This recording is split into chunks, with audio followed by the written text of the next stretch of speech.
সুপ্রিয় দর্শক, আসসালামু আলাইকুম। সবাইকে স্বাগত জানাচ্ছি আজকে গুরুত্বপূর্ণ সংবাদে। প্রথমেই জানিয়ে দিচ্ছি সংবাদ শিরোনাম, পরে বিস্তারিত। জাতীয় সংসদ নির্বাচনের তফসিল ঘোষণা আজ। এদিকে কথা রাখেনি এনসিপি, খালেদা জিয়ার আসনে দিল প্রার্থী। এরপর থাকছে বিএনপি জামায়াতের বিদ্রোহী প্রার্থীদের জন্য এনসিপির দরজা খোলা, নাসিরুদ্দিন। সর্বশেষ জানা গেল মা মেয়েকে কেন হত্যা করলেন গৃহকর্মী। শুনছিলেন সংবাদ শিরোনাম, এখন বিস্তারিত। তার আগে ছোট্ট একটি আবেদন। যদি আপনি সত্য জানতে আগ্রহী হন, যদি অন্যায়ের বিরুদ্ধে নির্ভয়ে কথা বলতে চান, আর যদি ভোটাধিকার মূল্য বোঝেন, তাহলে আমাদের চ্যানেলটি সাবস্ক্রাইব করুন, কারণ আমরা বলি সেই কথা যা বড় বড় মিডিয়া আড়াল করে রাখে। উন্নয়ন না স্বাধীনতা, কোনটা আজ আপনার কাছে বেশি গুরুত্বপূর্ণ? যদি আপনি মনে করেন শেখ হাসিনার সময়টাই ছিল ভালো, তাহলে নিচে লিখুন, জয় বাংলা, জয় বঙ্গবন্ধু, শেখ হাসিনাকে আবারও চাই। আর যদি বিশ্বাস করেন বর্তমান সরকারের নীতি দেশকে এগিয়ে নিচ্ছে, তাহলে লিখুন, সময় এখন পরিবর্তনের। চলুন বেশি কথা না বাড়িয়ে বিস্তারিত জেনে নিই। জাতীয় সংসদ নির্বাচনের তফসিল ঘোষণা আজ। ত্রয়োদশ জাতীয় সংসদ নির্বাচন এবং জুলাই জাতীয় সনদ বাস্তবায়নে গণভোটের তফসিল আজ বৃহস্পতিবার ঘোষণা করা হবে। সন্ধে ৬টায় জাতির উদ্দেশ্যে দেওয়া প্রি রেকর্ডের বক্তৃতায় এ ঘোষণা দেবেন প্রধান নির্বাচন কমিশনার এএমএম নাসিরুদ্দিন। বুধবার বিকেলে নির্বাচন ভবনে সাংবাদিকদের এ তথ্য নিশ্চিত করেন ইসি সচিব আখতার আহমেদ। এর আগে বিকেল ৪টের দিকে সিইসির ভাষণ রেকর্ড করে বাংলাদেশ টেলিভিশন এবং বাংলাদেশ বেতার। ইসির প্রচলিত নিয়ম অনুযায়ী তফসিল ঘোষণার আগে রাষ্ট্রপতির সঙ্গে সাক্ষাৎ করেন নির্বাচন কমিশনাররা। বুধবার দুপুরে বঙ্গভবনে রাষ্ট্রপতি মোহাম্মদ সাহাবুদ্দিনের সঙ্গে সাক্ষাৎ করে তারা নির্বাচনের সার্বিক প্রস্তুতি সম্পর্কে অবহিত করেন। ভোটার তালিকা, রাজনৈতিক দলের নিবন্ধন, একই দিনে জাতীয় নির্বাচন এবং গণভোট আয়োজন, প্রবাসী ভোটারদের অংশগ্রহণ, ভোট গণনার পদ্ধতিসহ বিবিধ বিষয়ে রাষ্ট্রপতিকে জানানো হয়। এসব প্রস্তুতিতে রাষ্ট্রপতি সন্তোষ প্রকাশ করেন বলে জানিয়েছেন ইসি সচিব। অন্তর্বর্তী সরকারের অধীনে এটি হবে প্রথম জাতীয় নির্বাচন। ছাত্র জনতার অভ্যুত্থানের পর গত বছরের ৫ আগস্ট আওয়ামী লীগ সরকারের পতনের পর ৮ আগস্ট অধ্যাপক মোহাম্মদ ইউনুসের নেতৃত্বে অন্তর্বর্তী সরকার শপথ নেয়। দায়িত্ব গ্রহণের ১৬ মাস পর নির্বাচন কমিশন জাতীয় নির্বাচন এবং গণভোট আয়োজনের প্রস্তুতি চূড়ান্ত করেছে। গত ৬ জুন জাতির উদ্দেশ্যে দেওয়া ভাষণে প্রধান উপদেষ্টা অধ্যাপক মোহাম্মদ ইউনুস প্রথম জানান যে ২০২৬ সালের এপ্রিলের প্রথমার্ধে জাতীয় নির্বাচন অনুষ্ঠিত হবে। পরে ১৩ জুন লন্ডনে বিএনপির ভারপ্রাপ্ত চেয়ারম্যান তারেক রহমানের সঙ্গে বৈঠকে তিনি ২০২৬ সালের ফেব্রুয়ারির প্রথমার্ধে নির্বাচন অনুষ্ঠানে সম্মত হন। এরপর থেকে সরকার ও ইসি ফেব্রুয়ারির প্রথমার্ধকে লক্ষ্য ধরে প্রস্তুতি নিতে থাকে। গত ১৩ নভেম্বর প্রধান উপদেষ্টা ঘোষণা দেন যে জাতীয় নির্বাচন এবং জুলাই জাতীয় সনদ বাস্তবায়নে গণভোট একই দিনে অনুষ্ঠিত হবে। আজ সিইসির ভাষণে দুটি ভোটের দিনক্ষণ জানানো হবে।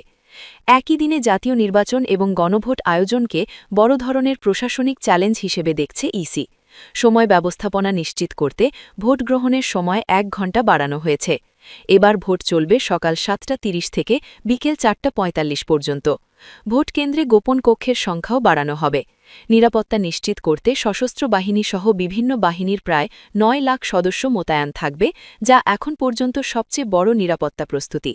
সুষ্ঠু নির্বাচনের লক্ষ্যে ১.৫ লাখ পুলিশ সদস্যকে বিশেষ প্রশিক্ষণ দেওয়া হয়েছে বলে জানিয়েছে ইসি।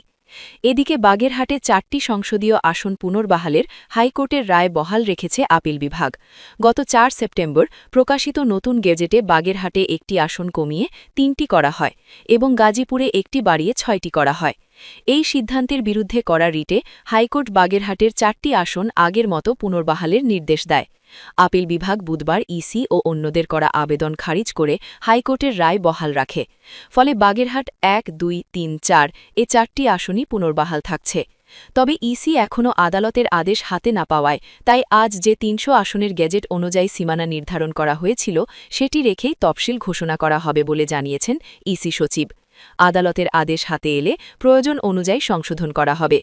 ২০১৪ ও ২০১৮ সালের জাতীয় নির্বাচনকে কেন্দ্র করে বিরোধী দলের অংশগ্রহণ নিয়ে ব্যাপক বিতর্ক ছিল। ২০২৪ সালের ৭ জানুয়ারির দ্বাদশ জাতীয় নির্বাচনে বিরোধী দলের ব্যাপক বর্জন ছিল। নতুন নির্বাচন কমিশনের অধীনে এটাই প্রথম জাতীয় নির্বাচন, ফলে ভোট আয়োজন ও বিশ্বাসযোগ্যতা নিশ্চিত করা তাদের জন্য গুরুত্বপূর্ণ চ্যালেঞ্জ হিসেবে দেখা হচ্ছে। আজ সন্ধে ৬টায় সিইসির ভাষণের মাধ্যমে জাতীয় নির্বাচন এবং গণভোট দুটি ভোটের পূর্ণাঙ্গ তফসিল প্রকাশিত হবে। এদিকে কথা রাখেনি এনসিপি, খালেদা জিয়ার আসনে দিল প্রার্থী। গত নভেম্বরের শুরুতেই জাতীয় নাগরিক পার্টি এনসিপি ঘোষণা দিয়েছিল বিএনপি চেয়ারপারসন ও সাবেক প্রধানমন্ত্রী খালেদা জিয়ার আসনে প্রার্থী দেবে তারা। কিন্তু সেই কথা রাখেনি দলটি। খালেদা জিয়ার একটি আসনে প্রার্থী দিয়েছে এনসিপি। গত ৩ নভেম্বর বিএনপি প্রথম ধাপে ২৩৭টি আসনে দলীয় প্রার্থী ঘোষণা করে। এর একদিনের মাথায় ৪ নভেম্বর এনসিপির মুখ্য সমন্বয়ক নাসিরুদ্দিন পাটোয়ারি জানিয়েছিলেন তার দল প্রার্থী দেবে না খালেদা জিয়ার আসনগুলোতে। পরে এনসিপির আহ্বায়ক নাহিদ ইসলামও বলেছেন খালেদা জিয়ার সম্মানে তার আসনে এনসিপি কোনো প্রার্থী দেবে না। তাতে দলটি বেশ প্রশংসাও কুড়িয়েছিল নেটিজেনদের কাছ থেকে। কিন্তু নির্বাচনের তফসিল ঘোষণার আগ মুহূর্তে এসে সেই কথা রাখল না দলটি। আজ ১০ ডিসেম্বর এনসিপি যে ১২৫টি আসনে প্রার্থী দিয়েছে তাতে দিনাজপুর ৩ আসনও রয়েছে। সেখানে শাপলাকুলির প্রার্থী আ.হ.ম. শামসুল মুক্তাদির, তিনি এনসিপির দিনাজপুর জেলা শাখার আহ্বায়ক।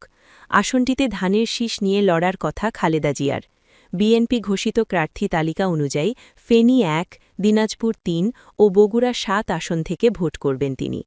এছাড়া দিনাজপুর ৩ আসনে জামায়াতের প্রার্থী অ্যাডভোকেট মইনুল আলম। সর্বশেষ জানা গেল মা মেয়েকে কেন হত্যা করলেন গৃহকর্মী। রাজধানীর মোহাম্মদপুরে মা লায়লা ফিরোজ ও মেয়ে নাফিসা বিনতে আজিজকে হত্যার ঘটনায় ঘাতক গৃহকর্মী আয়েশাকে মোবাইল ফোনের সূত্র ধরে গ্রেপ্তার করেছে আইন শৃঙ্খলা রক্ষাকারী বাহিনী। পুলিশ সূত্রে জানা গেছে রাজধানীর মোহাম্মদপুরে বাসা থেকে স্বর্ণালঙ্কার ও মালামাল চুরি করে পালানোর সময় গৃহকর্মী আয়েশা আক্তারকে ধরে ফেলেন গৃহকর্ত্রী লায়লা আফরোজা। লায়লা ও তার মেয়ে নাফিসা নাওয়াল বিনতে আজিজের সঙ্গে তার ধস্তাধস্তি হয়। তখন ছুরি দিয়ে তাদের দুজনকে কুপিয়ে হত্যা করেন তিনি। প্রাথমিক জিজ্ঞাসাবাদের পর পুলিশ আরও জানায় ঘটনার দিন বাসা থেকে টাকা পয়সা, স্বর্ণালঙ্কার ও একটি মোবাইল ফোন নিয়ে পালিয়ে যায় আয়েশা। ফোনটি প্রথমে জেনেভা ক্যাম্প এলাকায় বন্ধ হয়ে যায়। সোমবার সকাল ১০টার দিকে মোবাইলের শেষ টাওয়ার লোকেশন ধরে অনুসন্ধান শুরু করে মোহাম্মদপুর থানা পুলিশ। পরবর্তীতে ফোনটি সাভার এলাকায় চালু হলে পুলিশ সেখানে পৌঁছে আয়েশার শাশুড়িকে পায়। তার দেওয়া তথ্যের ভিত্তিতে জানা যায় আয়েশা বরিশালের নলছিটি এলাকায় অবস্থান করছে। পরবর্তীতে বুধবার ১০ ডিসেম্বর বরিশালের নলছিটি এলাকা থেকে আয়েশাকে গ্রেপ্তার করে পুলিশ। মোহাম্মদপুর থানার ওসি অপারেশন মফিজ খান বলেন, অপরাধীরা অপরাধ করে নানা ধরনের সিমটম রেখে যায়। অপরাধ করে আজ পর্যন্ত কেউ ছাড় পায়নি, পাবেও না। যে কোনো অপরাধী ঘটনার সঙ্গে সম্পৃক্ততা থাকলে তার প্রমাণ সে নিজেই রেখে যায়। মোহাম্মদপুর থানা পুলিশ ঘটনার দিন থেকেই সর্বোচ্চ চেষ্টা চালিয়ে ঘাতক গৃহকর্মীকে আটক করতে সক্ষম হয়েছে। মোহাম্মদপুর জোনের অতিরিক্ত উপপুলিশ কমিশনার মোহাম্মদ জুয়েল রানা বলেন, মোহাম্মদপুর থানার একটি টিম আজ সকালে বরিশাল থেকে আসামিকে গ্রেপ্তার করেছে। এর আগে সোমবার সকাল ৭টা৫১ গৃহকর্মী আয়েশা বোরকা পরে লিফটে উঠে ৭ তলায় যান। হত্যাকাণ্ডের পর সকাল ৯টা৩৫ মুখে মাস্ক, কাঁধে ব্যাগ ও স্কুল ড্রেস পরে ভবন থেকে বের হয়ে যান। নিহত নাফিসা মোহাম্মদপুর প্রিপারেটরি স্কুলের ৯ম শ্রেণীর শিক্ষার্থী ছিলেন। এই মার্মিক হত্যাকাণ্ডে সারা দেশে চাঞ্চল্য সৃষ্টি হয়। ঘাতককে গ্রেপ্তার অভিযানে নেতৃত্ব দেন তেজগাঁও বিভাগের অসযোগ পুলিশ কমিশনার আবদুল্লাহ আল মামুন। তার সঙ্গে ছিলেন SI Masum, SI Khorshed, SI আক্কেল আলী, এসআই জসিম ও নারী কনস্টেবল শিল্পী। পুলিশ জানায় এ অপরাধের সন্ধান পাওয়া ছিল একটি বড় চ্যালেঞ্জ। মাত্র ২ দিনের মধ্যে গ্রেপ্তার হওয়ায় সাধারণ মানুষ স্বস্তি প্রকাশ করেছে এবং পুলিশ সদস্যদের অভিনন্দন জানিয়েছে।